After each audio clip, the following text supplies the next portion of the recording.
আজকে আমি একটা কথা বলি। কথাটা হচ্ছে, একটা মেয়ে একটা ছেলেকে পারে ভালো রাখতে, আর একটা মেয়েই পারে একটা ছেলেকে খারাপ রাখতে। যদি বলি কেন, একটা ভায়া মানুষ যখন ছেলেরা বিশেষ করে যখন একটা মেয়েকে ভালোবাসে, বিশেষ করে মন থেকেই ভালোবাসে, অধিকাংশ ভাইয়া, বাট সবাই না আসলে, কিন্তু আমরা মেয়েরা বুঝতে চাই না। কিছুদিন আগে আমি একটা জিনিস দেখলাম, এক ভাইয়ার ডিভোর্সি মেয়েকে বিয়ে করবেন না, তালা মানে দেখবেন সে ডিভোর্স দিছে হাজবেন্ডকে, না হাজবেন্ড ডিভোর্স দিছে তাকে। তো আসলে ডিভোর্সটা হয় হচ্ছে আমাদের মেয়েদের কারণে বেশিরভাগ, সবাই না, সবকিছুতে না, কিছু অংশটাই বেশিরভাগ হয়ে থাকে আমাদের মেয়েদের কারণে। যদি বলেন কেন, এই জন্যই কি আমরা মেয়েরা খুবই অধৈর্যশীল।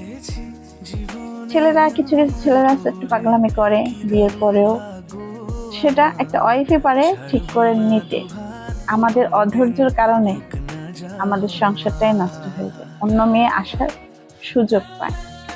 একটা জিনিস দেখবেন, একটা ছেলে যার কাছে কেয়ার পাবে বেশি, তার কাছেই তো থাকবে, সেটাই তো স্বাভাবিক।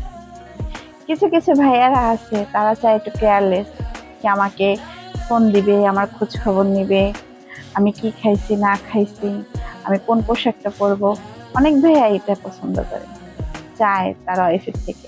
কিন্তু কিছু ওয়াইফরা আছে খোঁজ খবর নেয় না, তার নিজেকে নিয়েই ব্যস্ত থাকে, অধিকাংশ হয়। আর কিছু ভাইয়ারা আছে বউদের চেহারা সুন্দর কিনা, আরেকজনের সুন্দর হলো, নিজের বউ সুন্দর না, আছে, এই কারণেও ডিভোর্স হয়।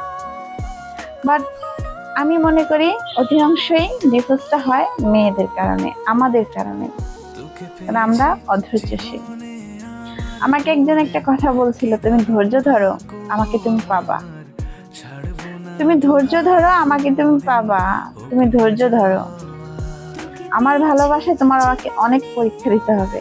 আসলে সে পরীক্ষা দিতে আমি প্রস্তুত ছিলাম না, আর আমি এতটাই অধৈর্যশীল, পরীক্ষা দেওয়ার মতো কনফিডেন্স আমার নাই।